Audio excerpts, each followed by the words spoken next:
Week 10 of the fantasy football season. Here's the top 15 tight ends I'm ranking this week. Number 1, Brock Bowers of the Las Vegas Raiders. Brock Bowers, he was out for a month, and then he returned last week with a monster game. 12 catches, 127 receiving yards, and 3 touchdowns. So Bowers, he went out there, put on a monster performance, over 40 fantasy points in PPR leagues. And this week, I know it's a tougher matchup at Denver. We just saw they traded away Jacoby Myers. That could open up even more targets for Brock Bowers, where he was the number 1 target regardless.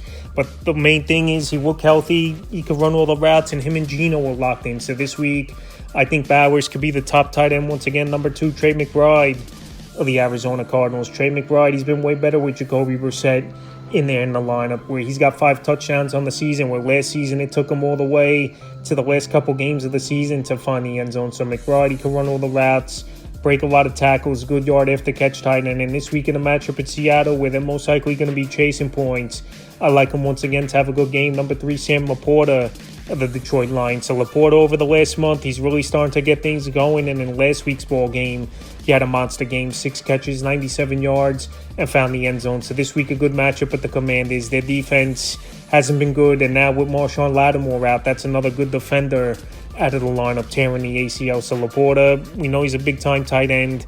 Had a great rookie season a few years ago, breaking a lot of records at that time until Bowers broke them all last year.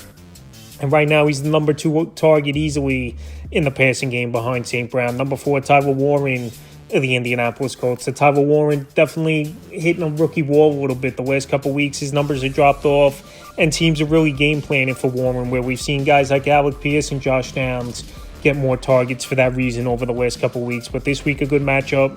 Atlanta coming in, overseas ball game. I think this could be a high-scoring game where they usually are. And Tyler Warren, he's a hybrid type of tight end where he can line up in the backfield, on the outside, in the slot, all over the field. So this week versus Atlanta, after last week, a poor performance all around for this Colt team, I think they all go out there, play good football, and Warren gets back into the double digits and possibly finds the end zone as well. Number 5, Arondé Gatson of the Los Angeles Chargers. He's arguably the number 2 option in the passing game already for this Charger team, after he had a breakout game a few weeks ago versus the Colts for 7 catches, 164 yards, and a touchdown. So this week, Sunday Night Football, Pittsburgh Steelers coming in. We know the Steelers defense just shut down a great offense in the Indianapolis Colts. But Gatson, he's a matchup problem. He can run all the routes. Can't cover him with a corner. He'll go over the top, catch the football. Can't cover him with a linebacker too quick. And with a safety, the same thing. He'll do a little bit of both. So with all those factors, and Justin Herbert, one of the better quarterbacks in the league, spreading the football out to great options in Ladd McConkey, Quentin Johnston, Keenan Allen, and now Gatson. I think this week, once again, Gatson goes out there, has a good ball game. Number 6, Dallas Goedert of the Philadelphia Eagles. So Goedert's been the most consistent option in this passing game all season long for this Philadelphia Eagle team. And this week, it's not a great matchup at Green Bay, but this Green Bay defense has had some lapses at times. So Goedert, he's been matchup-proof all season long. A.J. Brown, Devonta Smith, they've had some good games and some games where they've been non-existent. So Jalen Hurts and Goedert, they've been on the same page all season long. And this week, even in a tougher matchup, I think Goedert goes out there and is a good game. Number 7, George Kittle of the San Francisco 49ers. So that hamstring injury, I still don't believe he's 100% is Kittle. But now he's been back for 3 games. He had 1 good game and 2 bad to mediocre games. This week, a matchup versus a team he's very familiar with, obviously, in the same division in the NFC West versus the Los Angeles Rams. So Kittle, we know he's a great route runner. We know he's a big-time red zone touchdown threat, no doubt about it.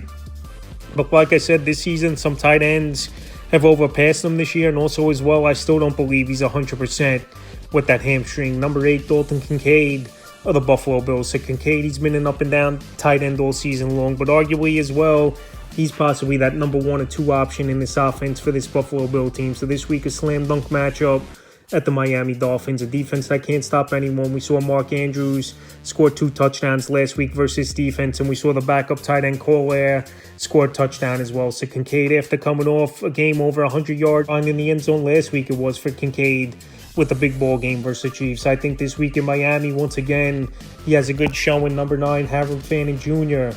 of the Cleveland Browns. So Harold Fanning, he's been a good tight end all season long in his rookie season, and we know Dylan Gabriel, he don't throw the football a lot down the field to his wide receivers, where Fanning and David Njoku being the main options in the passing game for this Cleveland Brown team. And Fanning, he's outplayed David Njoku this season. So Fannin, I think this week in a matchup at the New York Jets where their defense hasn't been good for a majority of the season, could go out there, and he's got a pretty decent ceiling where 9-10 fantasy points in PPR leagues. Number 10, Kyle Pitts of the Atlanta Falcons. So Kyle Pitts, it's been a solid season for the most part. He's the number 3 option in this offense, I believe, obviously behind Bijan and Drake London. And Pitts, in most worst case scenario, 8-9 fantasy points for him as well, we're going to see. So this week, a matchup overseas versus the Indianapolis Colts. They're middle of the pack defense this season.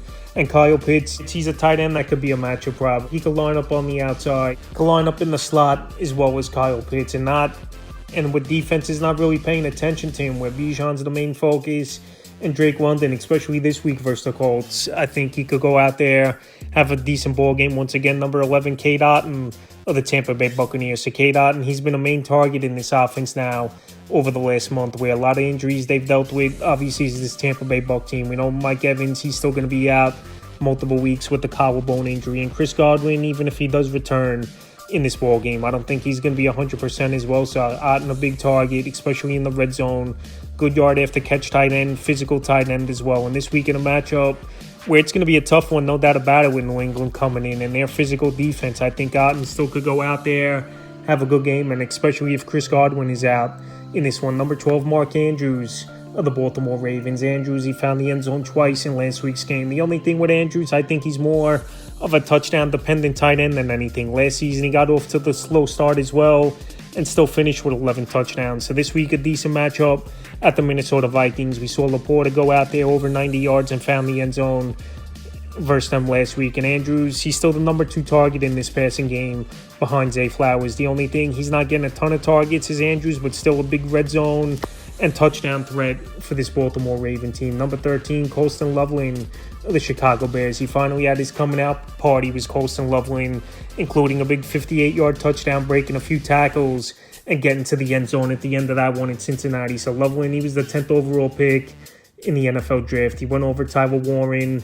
And obviously Ben Johnson, he knows how to utilize the tight end. We saw it where he was the offensive coordinator with the Lions many seasons. And Laporta had a record-breaking season a few years ago. So now with Cole Kmet down with a concussion, we don't know for sure if he's going to play in this game. But regardless, I think you give Colston Loveland the majority of the snaps and the route participation. And this week, it's a good matchup once again versus a bad Giant defense. 14, Dalton Schultz of the Houston Texans. So Schultz right now, he's operating as the number 2 option in this passing game. Last week, he had a good ball game, 6 catches, 77 yards.